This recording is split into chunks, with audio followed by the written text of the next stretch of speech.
जय Jagannath welcome back to my YouTube channel केमती अच्छे सांग मैंने जगन्नाथ कृपा समस्ते भल थे। आज मुझे सबदिन नुआ नुआ टिप्स आनी जोटा कि आपण डेली लाइफ निहाती भाव में यूजफुल रहा। तो चलते देखी ना मोर फास्ट टिप्स कौन अच्छी। फास्ट टिप्स एमती किसी मोर रबर को छोट छोट रबर को लेकिन अच्छी जोटा कि आमर निहाती भाव में आवश्यक पड़ी था कि जितेबाला आम बहुत मात्रा रबर थाए ताधे कौन कहना मॉइस्चर आसवा फल से सब मेल्ट हो जाए। तो आपण घरे जदि पाउडर अच्छी रिजेक्टेड पाउडर हेले भी चलो तो से पाउडर को आपण मैंने कौन करेंगे ना से देदेवे। तो दबा द्वारा कौन हम ना रबर जो मॉइस्चरटा थी पाउडर अब्जर्व करनब जहाँफल कि आपण रबर आउ नष्ट हे ना। कारण ये छोट छोट रबर आमर डेली लाइफ निहाती भाव में आमर यूज रे आसी थाए। सब जिन प्राय आम रबर व्यवहार करूँ। तो से रबर को आम जब बहुत दिन स्टोर करने चाहिए ताहले आपण मैंने से पाउडर को मिसईदेवे जहाँफल कि आपण रबरटा बहुत दिन पर्यंत लास्टिंग कर। ये छोट टिप्सटे कि आपण मैंने जब ये टिप्सटे टिकेनाकू माइंड खर्च करेंगे तो आपण पैसा आउ खर्च होना।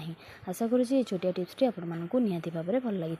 चलते देखने मोर नेक्स्ट टिप कौन अच्छी। नेक्स्ट टिप्स अच्छी एमती कि कोलगेट पेस्ट को लेकिन आमर तो डेली लाइफ रे पेस्टर आवश्यकता पड़ी थाए। तो जितेबाला आम पेस्ट सरी जावा होता है तो आम कौन करूँ ना पेस्ट को जितेबाला मुंडपटा चिपी था तो आमर पेस्ट बाहर न थाए तो आम कौन कर फोपाड़ी दे था। तो मुझे देखा बढ़िया इजी प्रोसेस मैंने केमी पेस्ट को आपण मैंने करें। तो देखो आप गोटे चामच नहीं जी स्टील चामच नहीं जी छोट चामच जेहेतु मो छोट पेस्ट देखा तो छोट चामच नहीं।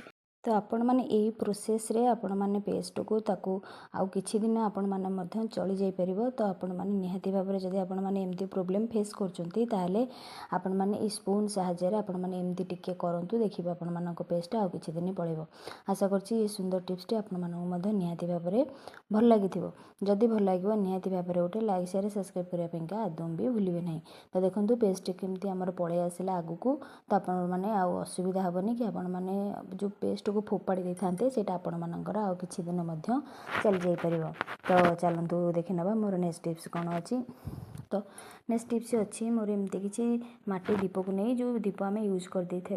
तो यूज कर सारा पर आम से माटी दीप को कौन यूज करेंगे सहीटा मुझे आगू को देखेबी। तो वीडियो को जमार भी स्किप करेंगे फर्स्ट और लास्ट पर्यंत निहाती भाव में देखूँ ताहले आपण मैंने जानीपारे। तो पुराना दीप को आपण मैंने ग्रेट करके देखूँ ताधर आपण मानकर दीपर गुंड सब बाहरी जाइए। तो दीप को आपण मैंने फास्ट ग्रेट कर नेबे तो टिके समय लगे से वीडियोटा बेसी लॉन्ग हो मुझे सर्टकट कर देछि।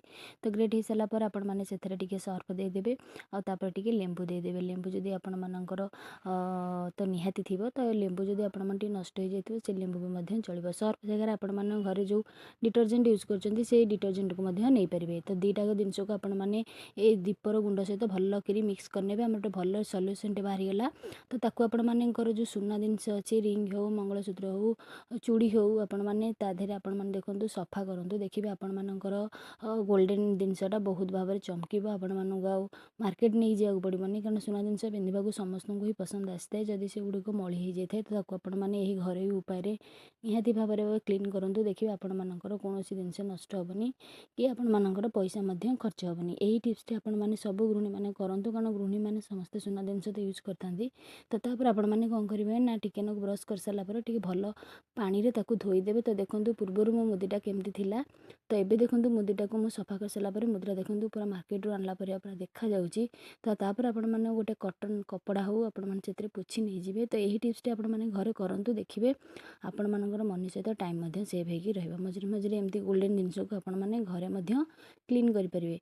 तो आशा करुँची आज सब टिप्स आपण मानी निहाती भाव में यूजफुल थी। जदि भल लगे फ्रेंड्स मान सहित सेयार करूँ जहाँफल कि से ये नुआ नुआ टिप्स फायदा उठे पारे।